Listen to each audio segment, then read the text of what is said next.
Hai, berjumpa lagi di video saya, dan di video kali ini saya akan bahas kamera dari Fujifilm, yakni Fujifilm X-T1.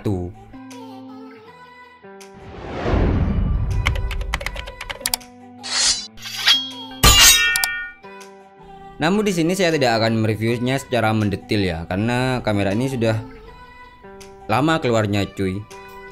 Kamera ini keluar pada tahun 2014 dengan mengusung sensor sebesar 16 megapiksel berukuran APS-C dengan CMOS sensor X-Trans 2. Dan di sini saya hanya akan memberikan experience pemakaian di tahun 2020.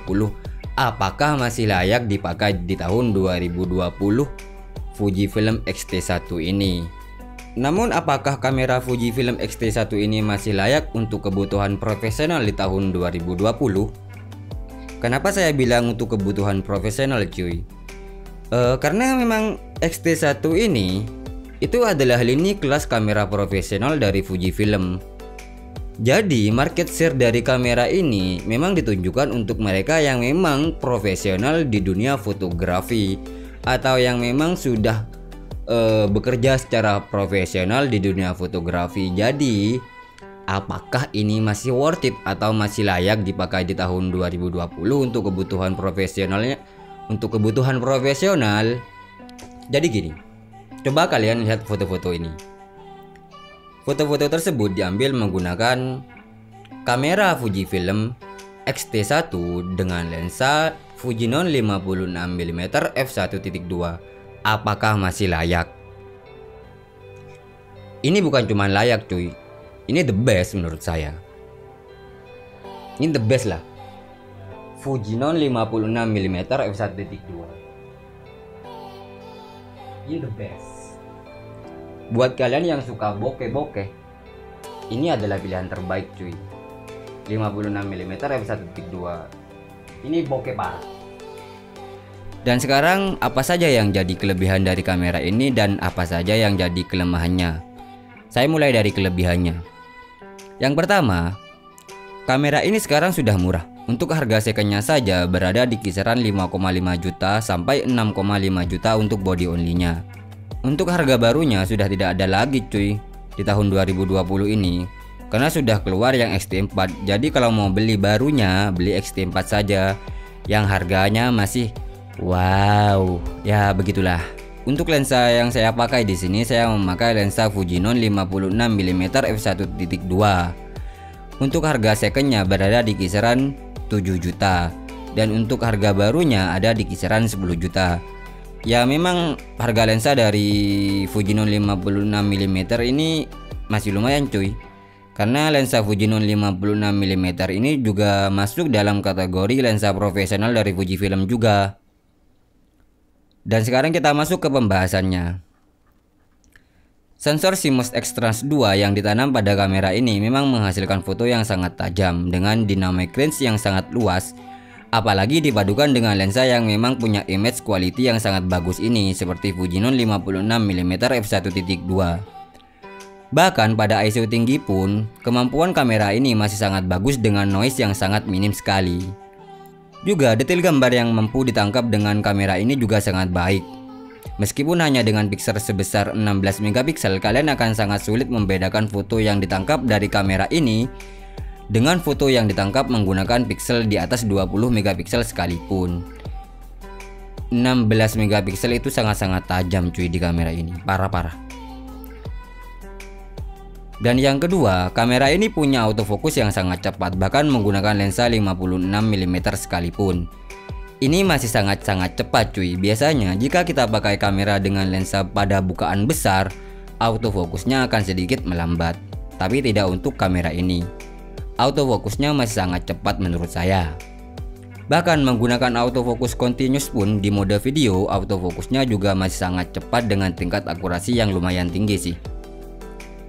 Dan berbicara tentang video, kamera ini sudah bisa merekam up to 60 fps di Full HD.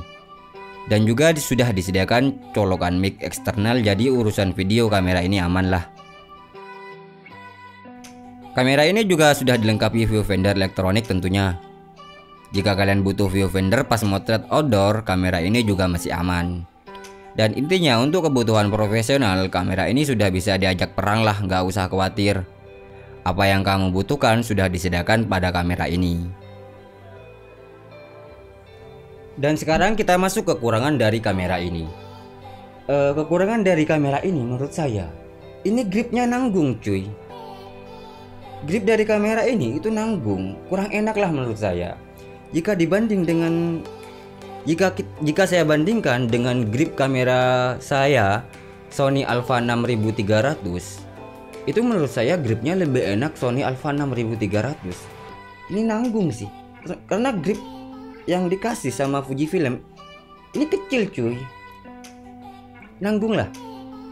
Terus tombol-tombol dan menu-menu di kamera ini menurut saya lumayan ribet. Jadi buat kamu yang memang pengguna awam kamera Fujifilm, kalian memang perlu beradaptasi lebih banyak untuk mengerti dan paham settingan dari kamera ini. Memang ini tombol-tombol dan menu pada kamera ini lumayan ribet, jujur. Dan yang ketiga, harga lensa-lensa dari kamera Fujifilm ini itu lumayan mahal cuy. Jangankan lensa 56mm nya saja, lensa 35mm nya saja itu ada di harga 3 juta ke atas. Lensa kitnya pun juga lumayan mahal sih.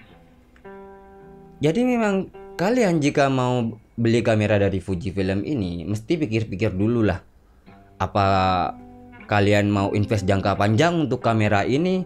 Jadi memang kalian harus keluar budget yang tinggi juga dibanding dengan kamera-kamera dari Canon, Nikon ataupun Sony. Kamera Fujifilm ini memang punya harga lensa di atasnya mereka. Ya kecuali sih memang Sony, Sony memang punya lensa yang memang premium yang juga mahal. Tapi untuk lensa-lensa standarnya dari Sony itu masih lumayan murah sih dibanding dengan lensa-lensa dari Fujifilm ini. Jadi ya memang buat kamu yang berencana untuk memakai ekosistem Fujifilm dalam jangka waktu yang panjang, kalian mesti mikir-mikir dulu lah, apa kalian ada budget buat beli lensa-lensa dari Fujifilm ini. Ya kalau ada ya hajar aja.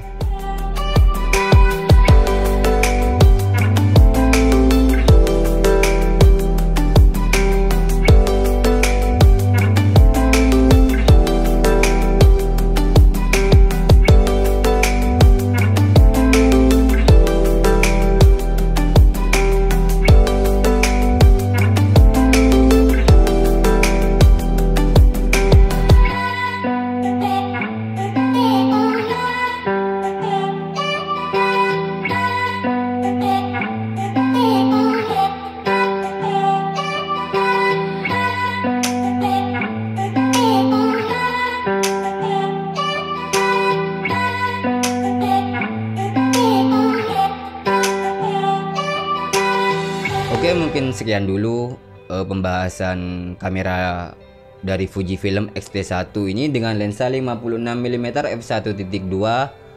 Kurang lebihnya saya mohon maaf. Silahkan like video ini jika kalian suka dan dislike saja jika tidak suka. Jika masih ada pertanyaan silahkan komen saja di bawah. Dan jangan lupa subscribe untuk menonton video-video lainnya dari saya. Dan sampai berjumpa lagi di video selanjutnya. Bye bye.